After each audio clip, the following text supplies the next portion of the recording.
अखिलेश यादव का कहना है उत्तर प्रदेश में इस बार सरकार हम बनाएंगे। क्या लगता है? ये सब क्या बोलूँ मैं, देखो ये हिंदू होने से हिंदू का मतलब नहीं है, हमारे सनातन होना जरूरी है। वो हिंदू है ही नहीं, मुझे लगता है। मुझे लगता है अखिलेश यादव भी हिंदू नहीं है, राहुल गांधी भी हिंदू नहीं है। नहीं, मुझे लगता है विपक्ष मतलब ऐसे लगता है जैसे उनके विपक्ष में आप किसको हिंदू मानते हो?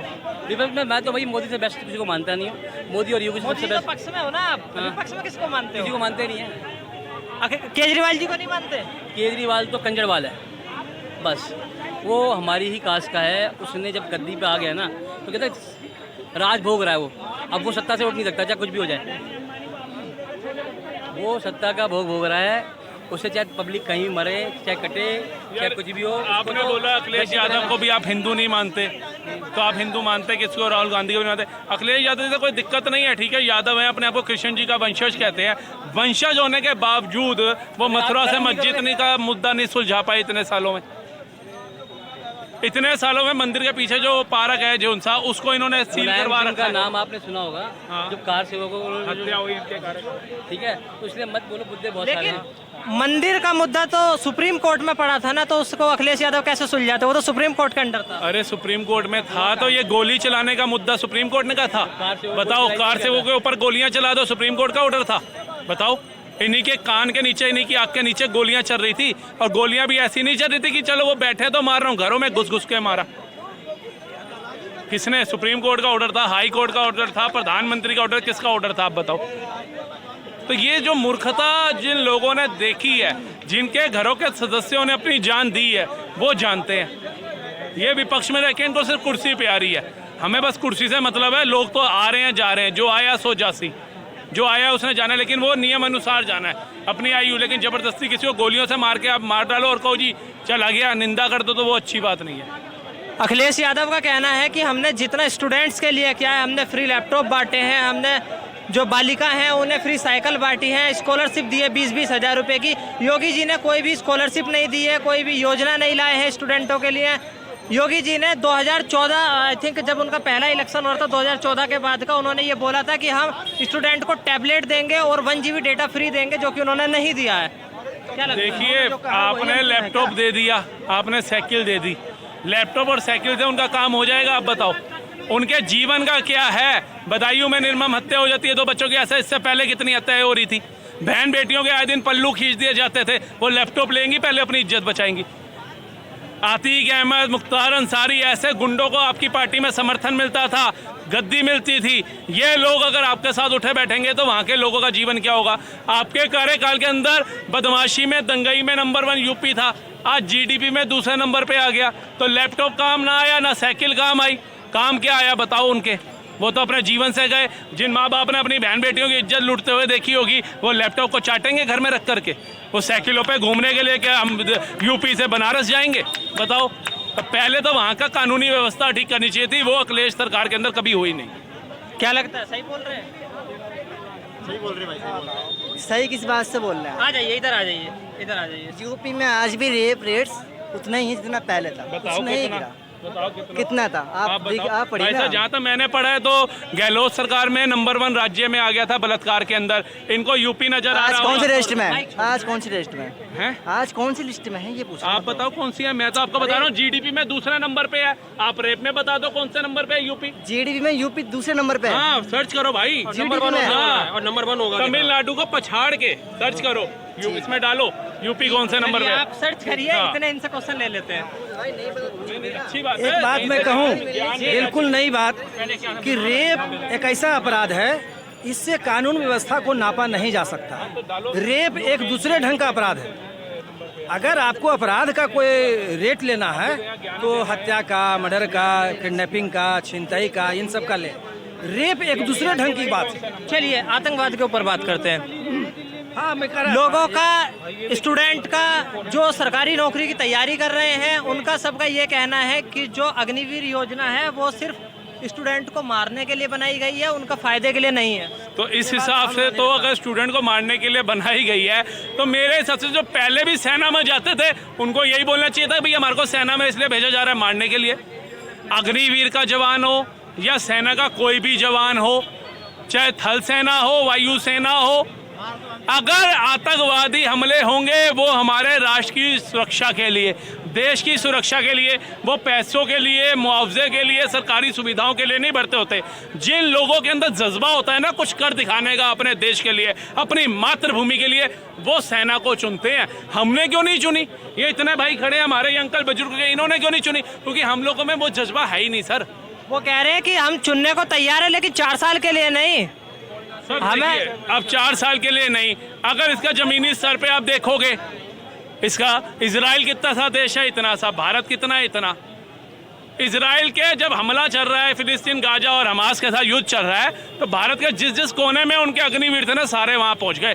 आज इतना सा देश 57 इस्लामिक कंट्रियों पे भारी पड़ रहा है। भारत तो आपका वैसे ही चारों कंट्री से घिरा हुआ है।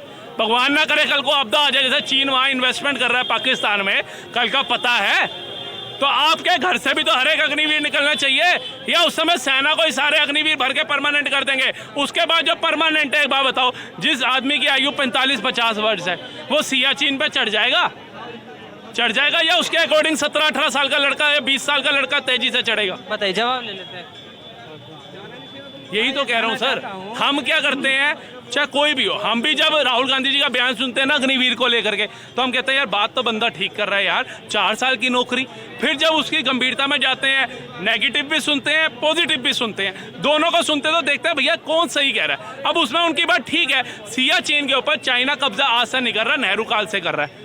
वो कह रहे कि जो 40-45 साल का जवान होता है वो इतनी ऊंचाई नहीं चढ़ सकता, यंग हमें चाहिए जो ऊपर जाए, स्वस्थ हो पूरा, वो उसके अकॉर्डिंग समझ आता है। उसके बाद वो कहते हैं कि भारत के अंदर भी जो गतिविधियां चल रही हैं, बंगाल का हाल देख रहे हैं, केरला का हाल देख रहे हैं, और कश्मीर का तो देख चुके थे, गलती से वापसी मोदी जी आ गए तो ले लिया, नहीं तो इन्होंने दे ही दिया था।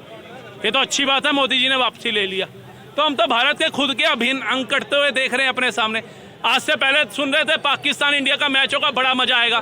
अब क्या चाहते हैं भविष्य में, देखें भारत और बंगाल का मैच, भारत और केरला का मैच, भारत और कश्मीर का मैच, ये देखना नहीं चाहिए हमें। इसलिए मोदी सरकार चाहिए, इसलिए अग्निवीर चाहिए। अच्छा, लोगों का ये भी कहना है कि अगर अग्निवीर जैसी योजना लाई जा रही है और सिर्फ इसलिए लाई जा रही है कि हमारी सेना मजबूत होगी, तो रूल ये क्यों नहीं बना दिया जाता है कि हर फैमिली से एक बंदे को हम ले लेंगे और उसको अग्निवीर में शामिल कर लेंगे? ये क्यों बना रखा है कि पहले फॉर्म भरिए, सिलेक्शन होगा, उसके बाद आप अग्निवीर में होगे? रूल बना दो कि एक परिवार से एक बंदे को लिया जाएगा। सर उसमें भी वो आ जाएगी बात, उसमें भी वही आ जाएगी, उसमें भी इनको तानाशाह बोल देंगे, कहेंगे मैं और मेरा भाई दोनों अग्निवीर बनना चाहते हैं, हमारे लिए देश के लिए कुछ करने का जज्बा है, हमें नकारा जा रहा है। उसमें सेंटिमेंट्स ले आएंगे ये, उसके अंदर ये जज्बात लेकर के आ जाएंगे। तो इन्होंने अभी तक कोई विकास अपने राज्यों में किया नहीं। 3 राज्य अभी भी झोली में है ना, वहाँ के युवाओं को रोजगार क्यों नहीं मिला अब तक, वहाँ के युवाओं को सरकारी नौकरी क्यों नहीं दी, वहाँ बहन बेटियों के लिए महंगाई कम क्यों नहीं हुई, वहाँ सिलेंडर का रेट कम क्यों नहीं हुआ, वहाँ भ्रष्टाचारियों को जेल में क्यों नहीं डाला? पूरे देश की चिंता जता रहे हो, जो 3 राज्य आपको दिए उस पर आप कुछ बोलते नहीं। वहाँ का युवा क्यों भटक रहा है जगह जगह पे, आप बताओ? उसके ऊपर प्रश्न चिन्ह करोगे, चुप हो जाएंगे। गठबंधन की सरकार है, संदेश खाली पे चुप होते हैं। मणिपुर 3 बार होके आ जाते हैं। इन्हीं के निगम पार्षद की बेटी को जिहादपन के अंदर चाकू गोद के मार देते हैं, उसके घर नहीं जाते ये, लेकिन मणिपुर पहुंच जाते हैं ये। तो जनता को गुमराही तो कर रहे हैं। अग्निवीर का जवान शहीद हुआ, उसको पैसा नहीं दिया, उसके पिताजी ने कह दिया 98 लाख मिल गया, आर्मी के अफसर को आकर के बयान देना पड़ गया। तो हर बार के ऐसे कामों के लिए आर्मी के अफसर आकर के बयान देंगे देश में? अच्छा, उनका ये कहना है कि मणिपुर के अंदर जो हिंसा हुई है, मोदी जी ने अब तक उस पर कोई भी बोला नहीं है कुछ भी, और मोदी जी मणिपुर गए नहीं है। तो ऐसा क्यों है कि मोदी जी कुछ बोलना नहीं चाहते मणिपुर में, जबकि वहाँ बीजेपी की सरकार है? फर्क है ना, वो काम बोले हैं, ये नाम बोले हैं। ये नाम करने के लिए मणिपुर जा रहे हैं, वही नाम करने के लिए संदेश खाली नहीं जाते। मोदी ने यहाँ बैठे बैठे आर्मी वहाँ पहुंची। 3 दिन पहले द्रौपदी मुर्मू जी ने उनको शौर्य चक्र दिया। 1947 से टिल 2014 तक 20,000 लोगों की उस हिंसा में जान जा चुकी है। ये हिंसा जो है मणिपुर की कोई 2014 में उत्पन्न नहीं हुई है, ये बहुत पुराना मुद्दा, इन्हीं का बोया हुआ बीज है। 20,000 लोग मारे गए, डाटा उठा के देख लो, 2014 से 2024 तक 200 लोग हिंसा में मारे गए। चाहे 2 मारे जाए, चाहे 200 मारे जाए, चाहे 2 लाख मारे जाए, निंदनीय है, लेकिन रेशो घटा है वहाँ दंगों का। अगर आज शौर्य चक्र द्रौपदी मुर्मू जी, राष्ट्रपति जी उनको दे रही हैं, तो कुछ ना कुछ उन्होंने वहाँ पर शांतिपूर्ण कार्य किया है। दंगइयों को उड़ाया है गोली मार करके, तभी उनको दिया गया। कांग्रेस कार्यकाल के अंदर अगर क्या राहुल जी की जिंदगी की उनको इतनी परवाह नहीं है? 3 बार मणिपुर हुए जब दंगे चल रहे हैं वहाँ, तो जब शांति हो गई तो भारत जोड़ो न्याय यात्रा शुरू की उन्होंने वहाँ से, और जनता को मूर्ख बताने के लिए कह रहे हैं मणिपुर मणिपुर मणिपुर। आज से पहले जनता को नहीं पता होगा मणिपुर साउथ साइड है या ईस्ट साइड है या वेस्ट साइड है, इन्होंने बता दिया मणिपुर मणिपुर। तुम्हारे कार्यकाल के अंदर इतने बंदे मारे जा रहे थे, अभी बंगाल में एक बहन को नंगा करके 2 किलोमीटर दौड़ाया, क्यों नहीं बोलते? अभी 2 कपल को उल्टा करके लट्ठी लठ मार रहे हैं, तालिबानी शासन वहाँ पे चल रहा है, उस पर क्यों नहीं बोलते? वहाँ क्यों टेप लगा लेते हो? नीट का पेपर का इतना उछाल रहे थे, पेपर लीक, अब जब अलग समुदाय के बंदे निकल के आ रहे तो टेप क्यों लगा लेते हो? बोलो उनके लिए भी। वैष्णो देवी के अंदर निर्मम श्रद्धालुओं को मार दिया गया, बोलो उन पे कौन थे वो? आप हिंदू हिंसकवादी बोलते हो, जो असली हिंसकवादी है उनका नाम लेने में आपकी कपकपाती है, उस पर आप अपनी बात नहीं रखते हो। और जनता को आपने पागल समझ रखा है। SC ST OBC में इनको डाल दो, ये जनता उसी में ही भटकी रहेगी। और क्या कर रहे हैं? मूर्ख बनाने का काम कर रहे हैं, तभी जनता ने इनको लताड़ा। तीसरी बार भी इतने दाव खेलने के बाद भी प्रधानमंत्री नहीं बने।